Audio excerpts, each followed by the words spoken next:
For over 4 decades, a task force across multiple California counties hunted a man responsible for at least 13 murders and more than 50 rapes. An offender so methodical that he sometimes ate food from his victims' refrigerators and rearranged dishes on their counters before leaving, purely to prove he had been in control of their home the entire time. He had no name. Investigators called him the East Area Rapist, then the original Night Stalker, and eventually the Golden State Killer.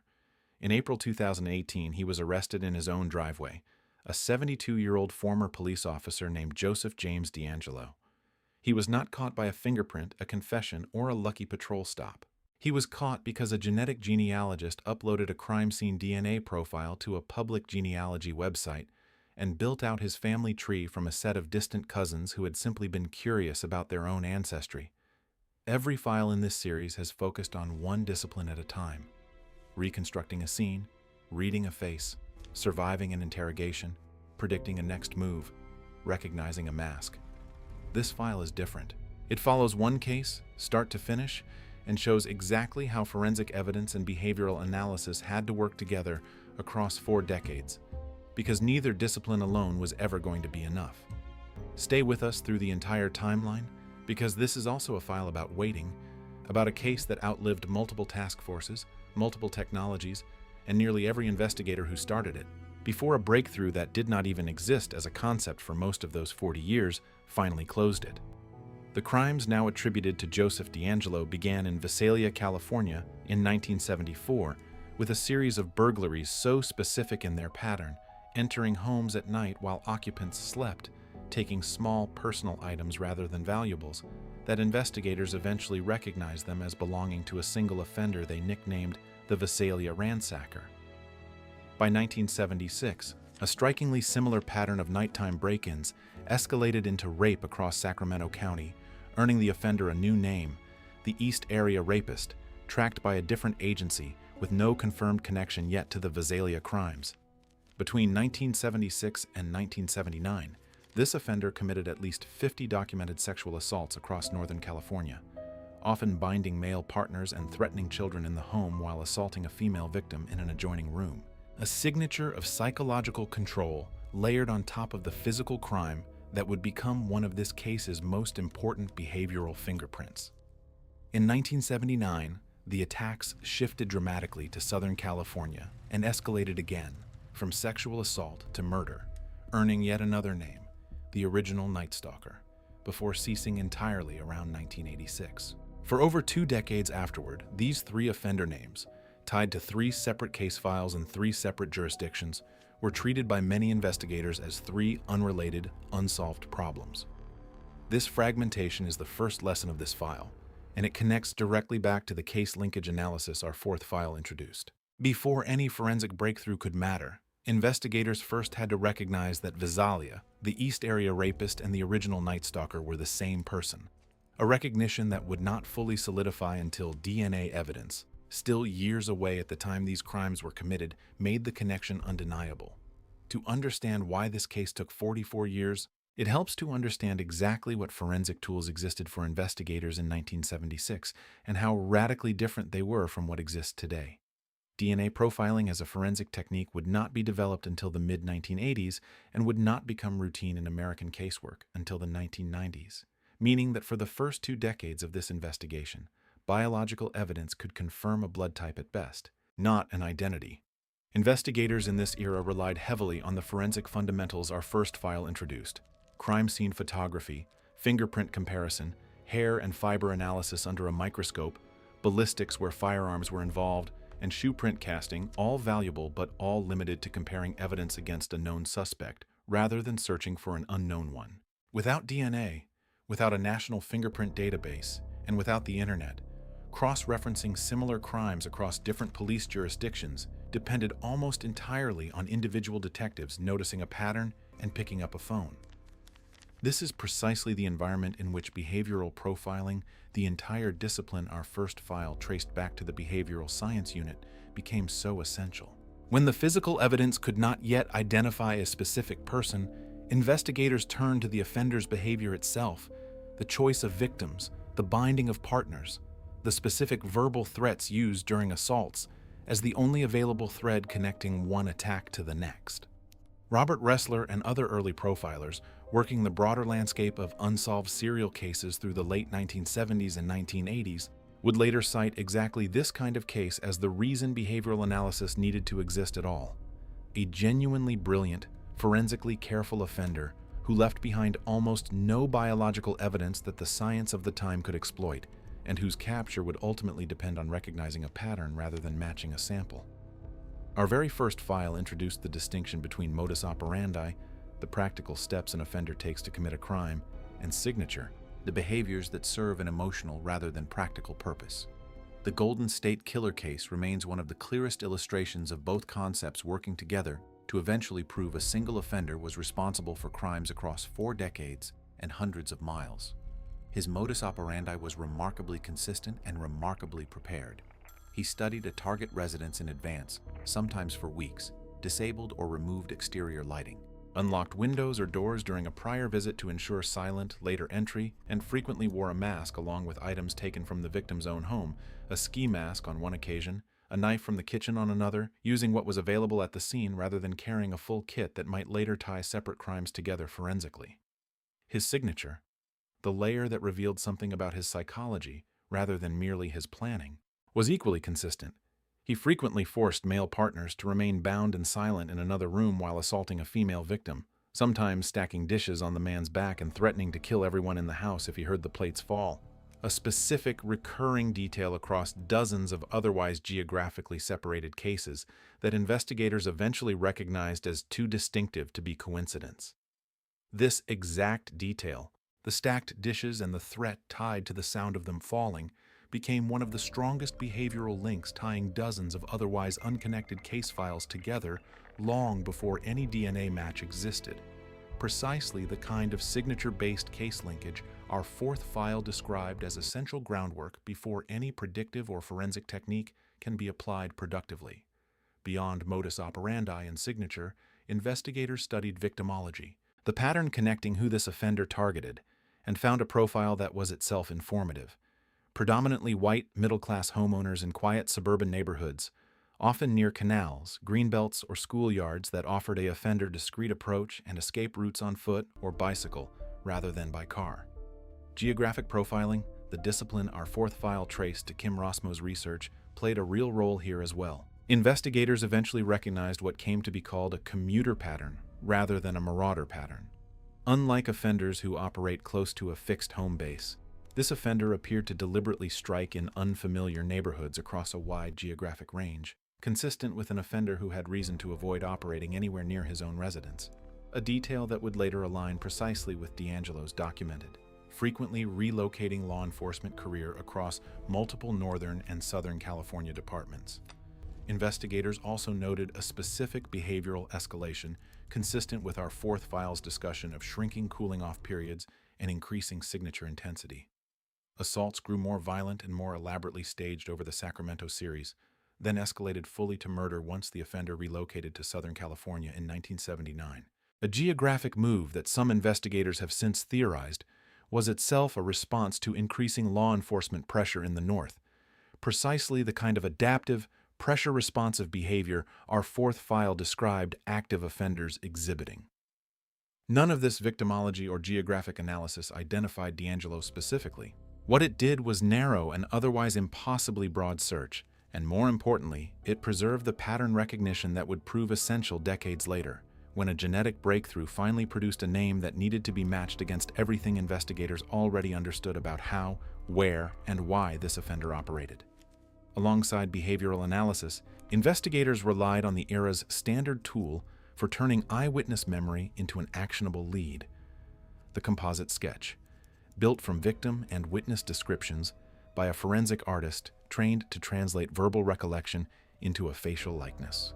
Multiple composite sketches were produced across the case's decades-long span, and they varied considerably from each other. A documented limitation of the technique our third file's discussion of eyewitness reliability helps explain. Victims interviewed under extreme trauma and often in low-light conditions, sometimes recalling an offender who wore a mask for most or all of an assault, produced descriptions that were useful for narrowing general characteristics: build, approximate age, but were never precise enough to identify a specific individual among thousands of possible matches. Investigators have since noted, with the benefit of D'Angelo's actual booking photographs from his years as a police officer, that some composite sketches captured real elements of his general appearance, while others diverged significantly, a mixed result that illustrates neither an indictment of the sketch artists nor an argument against the tool, but a realistic accounting of what composite sketches can and cannot achieve. They narrow a population. They rarely produce a name. This chapter's lesson connects directly to a theme running throughout this entire series. Every forensic and behavioral tool covered in this channel has documented value and documented limits, and the Golden State Killer case is, in many ways, defined by 4 decades of every available tool reaching precisely those limits before a technology nobody involved in the original investigation could have anticipated finally closed the gap. The first major forensic breakthrough in this case did not identify a suspect at all. It confirmed something investigators had already suspected through years of behavioral analysis: that the Visalia ransacker, the East Area rapist, and the original Night Stalker were the same person. In 2001, as DNA analysis techniques matured and evidence from decades-old cases was re-examined, forensic scientists successfully matched crime scene DNA from the original Night Stalker murders in Southern California to crime scene DNA from the earlier East Area rapist assaults in Northern California, definitively proving what modus operandi and signature analysis had already strongly suggested. This single match consolidated 4 decades of fragmented, jurisdiction-specific investigation into a single unified case, and the moniker Golden State Killer was later coined specifically to reflect that unification. This moment illustrates something important about how forensic evidence and behavioral analysis actually work together in practice, rather than in the simplified version often shown in dramatized retellings. The DNA match did not replace the earlier behavioral case linkage work, it confirmed it, arriving decades after investigators had already built a confident circumstantial case connecting these crimes through the exact modus operandi and signature analysis this file described in chapters 3 and 4. What this DNA match still could not do in 2001 was identify who the offender actually was. It produced what forensic scientists call an unknown source profile, a genetic fingerprint definitively belonging to a single individual, cross-referenced against every profile already stored in the National Combined DNA Index System, known as CODIS, and returning no match, meaning the offender had never been arrested for a qualifying offense anywhere that would have placed his profile in that system. CODIS, the FBI's national DNA database, works by comparing an unknown crime scene profile against a library of profiles collected from convicted offenders and, in many jurisdictions, from certain arrestees. It is an extraordinarily powerful tool precisely because it requires no behavioral guesswork. A match is a match, confirmed at a statistical certainty other forensic disciplines can rarely approach. But CODIS has a specific, well-understood limitation directly relevant to this case. It can only produce a match if the offender's DNA profile already exists somewhere in the system. An offender with no prior qualifying conviction, no matter how prolific or violent his undetected crimes, remains permanently invisible to a direct CODIS search. A gap that meant this specific case sat, correctly linked but entirely unidentified, in that system for well over a decade after the 2001 match confirmed a single offender was responsible. Investigators periodically attempted a related but distinct approach called familial DNA searching, querying CODIS not for an exact match but for a close partial match, suggesting a close relative of the true offender might already be in the database, a technique successfully used to solve other prominent cases. For reasons related to California's specific familial search policies and the particular composition of the existing database at the time, this approach did not produce a viable lead in this case during the years it was attempted. This chapter's lesson mirrors one from our 4th file's discussion of predictive profiling's own database limitations. A tool's power is bounded by the data it has access to, and an offender who has managed to avoid ever entering the relevant system, whether that system is a criminal database or a documented behavioral pattern, remains genuinely difficult to catch through that system alone, no matter how sophisticated the underlying technology becomes. The breakthrough that finally solved this case came not from a law enforcement database at all, but from an entirely different application of DNA technology that had been developing quietly in a completely unrelated context: consumer genetic genealogy, the same category of service that allows ordinary people to learn about their ancestry and locate distant relatives by uploading their own saliva-based DNA test results. By the mid-2010s, several of these consumer platforms, most notably a site called GED Match, allowed users to upload raw genetic data from commercial testing services and search for genetic relatives across the platform's entire user base. A feature designed for hobbyist genealogists, but built on the same underlying genetic comparison principles used in any DNA matching context, comparing shared genetic segments to estimate the degree of relationship between two people. Investigators, working with genetic genealogist Barbara Ray Venter, recognized that this consumer infrastructure could, in principle, be turned toward an entirely different purpose. Rather than searching for an exact match to a known offender, as CODIS does, genetic genealogy could search for partial matches to distant relatives, third cousins, fourth cousins, people who had no idea they were related to a serial offender, and then work backward through public records, obituaries, census data, and family trees to identify exactly where those distant family lines intersected. This approach, now formally known as investigative genetic genealogy, represented something genuinely new.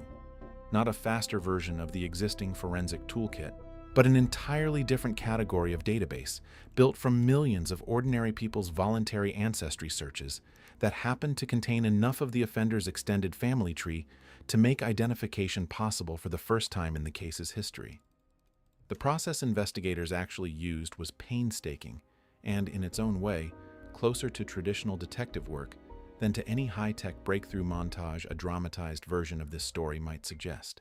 The crime scene DNA profile, uploaded to GEDmatch, returned a list of distant genetic matches, none closer than a third or fourth cousin, meaning none of these matches had any direct knowledge of or connection to the offender himself.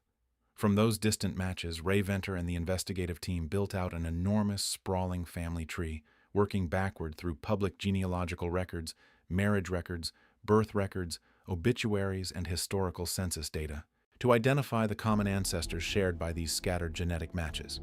This process, which took months, gradually narrowed an initial pool of thousands of possible descendants down to a small number of family lines whose geography and generational timing were consistent with an offender who would have been active in Sacramento and Southern California during the specific years of the crimes. Eventually, this genealogical triangulation narrowed the pool to a specific family line, and from there, to a specific living individual whose age, documented residence history, and background as a former police officer in the exact jurisdictions where these crimes occurred made him an extraordinarily strong candidate. Joseph James DeAngelo, who had been fired from a California police department in 1979, the same year the crimes escalated to murder and shifted decisively to Southern California, for an unrelated shoplifting incident. It is worth pausing on how much conventional detective work this genuinely novel technology still required. Investigative genetic genealogy did not hand investigators a name. It handed them a dramatically narrowed field of candidates that still had to be checked against every piece of behavioral, geographic, and background information this file has described. The exact convergence of forensic science and behavioral analysis promised in this episode's title. Identifying DeAngelo as the most likely candidate still left investigators with a critical evidentiary problem. They needed a direct DNA comparison to confirm the match with certainty before making an arrest, but they had no legal basis yet to compel him to provide a sample, and alerting him to the investigation risked giving a documented, forensically careful offender time to destroy evidence or flee. Investigators resolved this using a well-established and court-tested technique: discarded or abandoned DNA. Biological material a person voluntarily discards in public, which carries no reasonable expectation of privacy under existing case law. Surveillance teams collected a discarded item from DeAngelo's trash outside his Citrus Heights home, and a separate sample was later obtained from an item discarded from his car, providing the direct genetic material needed for an unambiguous, legally sound comparison against the original crime scene profile. The comparison confirmed what months of genealogical triangulation had pointed toward: a match to the original decades-old crime scene DNA, definitive at a statistical certainty comparable to any other DNA identification, connecting the specific named individual to crimes committed across Northern and Southern California between 1974 and 1986. Joseph James DeAngelo was arrested on April 24, 2018, at his home in Citrus Heights, California, more than 4 decades after the Visalia burglaries that began this case. In 2020, he pleaded guilty to 13 counts of murder and additional charges related to kidnapping, admitting as part of his plea to dozens of the rapes for which the statute of limitations had already expired, closing a case that had outlived several of the original investigators who had worked it. Once D'Angelo was identified, investigators and researchers had a rare opportunity this series has referenced before, but never fully delivered. The chance to test decades of behavioral and geographic profiling against verified, documented facts about the actual offender rather than a composite or a theory. The commuter pattern described in Chapter 4 held up precisely. D'Angelo's law enforcement career included postings in Exeter, near Visalia, and later Auburn, near the Sacramento area crimes, before he was fired and relocated to Southern California in 1979, the same year and the same geographic shift the case's own crime pattern had already suggested. His background as a police officer also explained a detail investigators had long puzzled over: an offender who seemed to understand exactly how law enforcement processed evidence, how patrol patterns worked, and how to avoid leaving a forensic trail. Precisely the kind of forensically sophisticated behavior our first file's discussion of organized offenders described. The victimology and escalation pattern from Chapter 4 also held up. D'Angelo's own documented history included a 1970 arrest for killing a neighbor's dog with a hatchet and reports of prowling behavior around Visalia before the ransacker burglaries began, consistent with the gradual escalation pattern our fourth file described in cases like BTK, an offender whose behavior intensified over years, rather than emerging fully formed. This rare after-the-fact verification matters for this entire series because it provides something case studies discussed earlier in this channel could only argue for in the abstract: direct, documented confirmation that behavioral and geographic profiling, applied carefully and combined with genuine forensic evidence, produced a genuinely accurate picture of the offender's background, decades before his name was ever known. To see how forensic evidence and behavioral analysis reinforce each other in an active investigation rather than only in retrospect, walk through a composite modern cold case with us, built from patterns common across real investigations rather than one specific file. A decades-old unsolved assault case is reopened when a cold case unit re-examines evidence using techniques unavailable at the time of the original investigation. A crime scene DNA profile, previously entered into CODIS with no match, is uploaded with appropriate legal authorization to a genetic genealogy database that permits law enforcement use, returning several distant genetic matches consistent with the process described in Chapters 8 and 9, while genealogists begin the months-long process of building out a family tree from these matches. The original case file is simultaneously re-examined using the behavioral principles from our first and fourth files. The modus operandi and signature details are recatalogued. Victimology is reassessed against the specific neighborhoods and times of day the offender operated, and the commuter versus marauder geographic pattern described in Chapter 4 is re-evaluated using modern mapping software unavailable decades earlier. When the genealogical work eventually narrows the field to a small number of candidates, this parallel behavioral work becomes decisive. A candidate whose documented age, residence history, and background align with the established behavioral and geographic profile becomes a far stronger investigative priority than one who merely shares a distant genetic connection. Precisely the convergence of forensic and behavioral evidence this entire episode has described.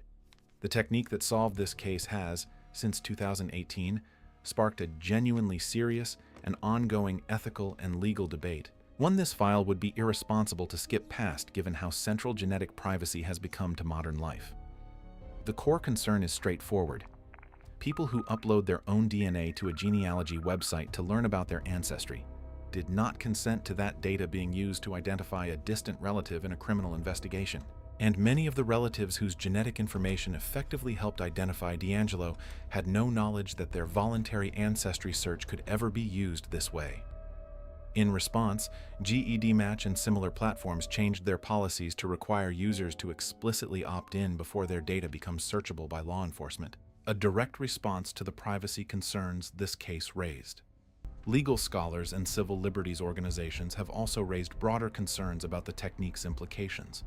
Because genetic information is inherently shared among relatives, uploading your own DNA effectively exposes genetic information about relatives who never tested at all and never had any opportunity to consent. A form of what researchers call implicated consent that does not fit cleanly into existing privacy law frameworks built around individual direct consent. These are not abstract concerns raised only by critics with no stake in solving crimes. Some of the same investigators and genealogists who pioneered this technique have publicly called for clear regulatory standards, arguing that the technique's genuine power in solving cold cases like this one is precisely why it needs consistent legal guardrails rather than being left to each platform's individual policy choices. The Golden State Killer case did not just close one investigation. It demonstrated a working method that has since been applied to hundreds of other, previously unsolvable cold cases across the United States, transforming investigative genetic genealogy from a one-time breakthrough into a standard tool in modern cold case units. Cases solved using this same technique in the years following D'Angelo's arrest have included decades-old murders and sexual assaults in numerous states, several involving victims whose cases had gone cold for even longer than this file's central case, some dating back to the 1960s and 1970s, cases where every conventional forensic avenue had been exhausted decades earlier and where families had, in many documented instances, given up hope of ever learning what happened. This wave of new resolutions has also surfaced a specific challenge connecting directly back to this file's earlier chapters. Many of these older cases were never definitively linked to each other using the modus operandi and signature analysis our first and fourth files described, meaning some cold case units have had to redo exactly the kind of behavioral case linkage work this file's earlier chapters described before genetic genealogy could even be productively applied, underscoring that the new technology augments rather than replaces the behavioral fundamentals this entire series has built toward. Cold case units nationwide have since developed formal partnerships with genetic genealogy specialists, and several universities and forensic organizations now offer specific training programs in the discipline, reflecting a genuine, lasting shift in how unsolved cases from every era are approached, rather than a brief moment of media attention around one high-profile arrest. Despite its genuine power, investigative genetic genealogy carries real, documented limitations worth stating plainly, in keeping with this entire series' consistent caution against treating any single method as a universal solution. The technique requires a usable crime scene DNA sample in the first place, meaning cases with degraded, contaminated, or entirely absent biological evidence remain just as unsolvable through this method as they were before it existed. It also depends entirely on the offender having genetic relatives who have themselves uploaded their DNA to a searchable platform, meaning offenders from smaller family lines, certain immigrant populations underrepresented in these consumer databases, or family lines with unusually little interest in genealogy. Research can remain effectively invisible to the technique, regardless of how much crime scene evidence exists. The months-long genealogical research process also remains genuinely labor-intensive and is not guaranteed to succeed even with a usable sample and cooperative relatives in the database, since building an accurate family tree from partial genetic matches requires extensive, painstaking cross-referencing against public records that may themselves be incomplete, especially for older cases or families with common surnames. This chapter exists for the same reason every file in this series includes one like it. A technique this powerful, applied to a case this significant, risks being oversold as a universal fix for cold cases generally, when the honest picture is considerably more bounded, genuinely transformative for the specific subset of cases where usable DNA and a sufficiently documented family tree both happen to exist.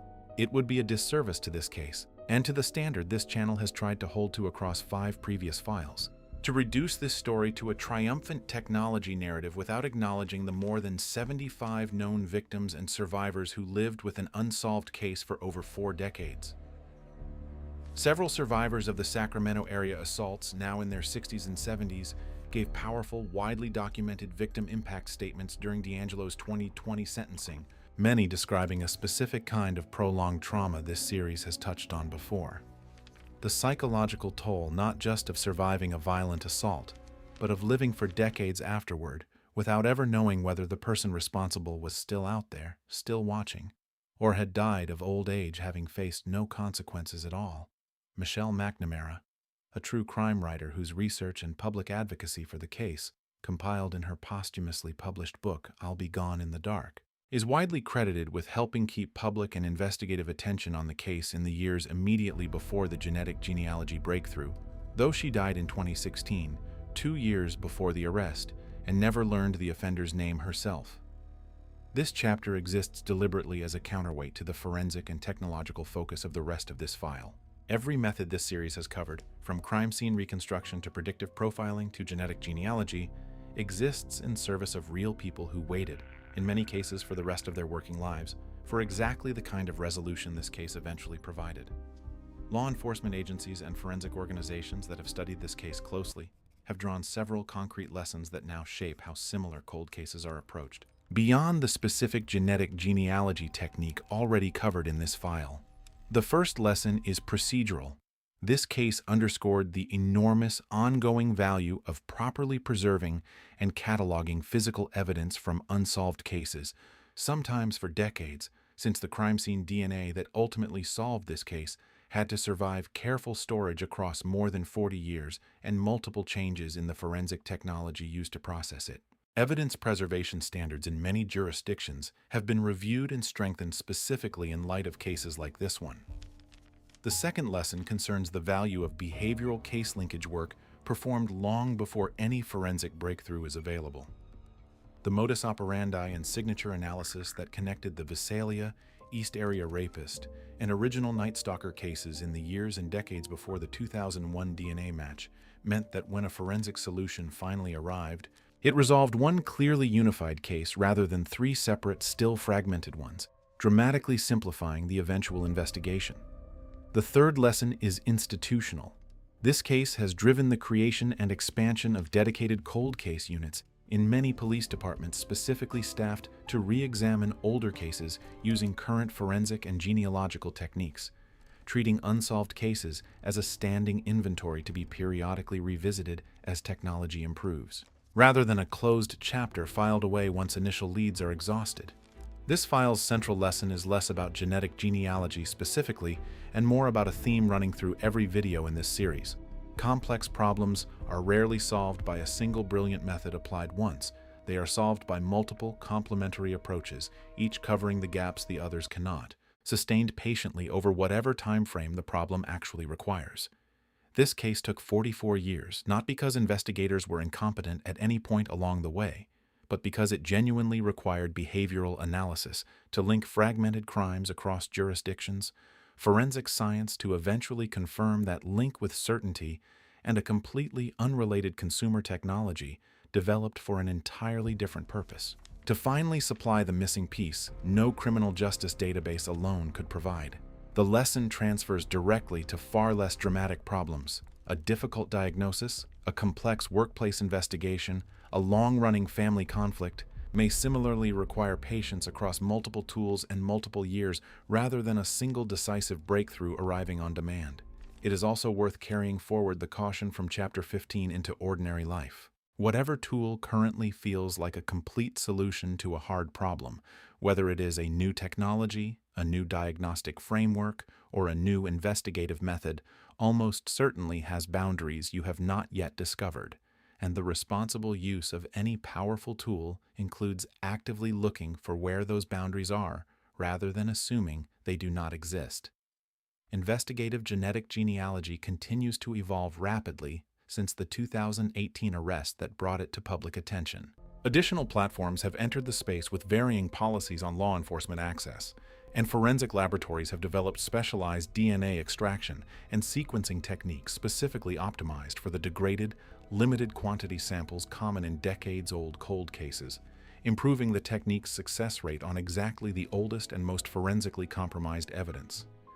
Legal and legislative activity has continued as well. Several states have introduced or passed specific legislation governing how and when law enforcement may access genetic genealogy databases, reflecting the ongoing effort discussed in Chapter 13 to build consistent legal guardrails around a technique that developed faster than the law surrounding it. The Department of Justice has issued interim policy guidance for federal use of the technique, generally restricting it to violent crimes and unidentified remains cases where other investigative avenues have been exhausted. Professional standards are also maturing. Organizations now offer formal certification programs for investigative genetic genealogists. An attempt to ensure the same rigor and reliability applied to other forensic disciplines covered throughout this series extends to this newest addition to the investigative toolkit, precisely because a technique this powerful, applied carelessly, carries real risk of the kind of false leads this channel has cautioned against with every method covered so far. The through line connecting this file to every other file in this series remains the same. Real investigative science advances not by replacing older methods, but by adding new, carefully bounded tools to an existing toolkit. Tools that succeed specifically because they are combined with the behavioral, forensic, and procedural fundamentals. This entire channel has spent 6 episodes building. This video covered the Golden State Killer case from its fragmented 1970s origins as 3 separate, unconnected investigations. Through the modus operandi and signature analysis that linked them, the forensic limitations of the era, the first DNA match that unified the case without naming a suspect, and finally, the genetic genealogy breakthrough that combined an entirely new technology with decades of careful behavioral groundwork to produce, at last, a name.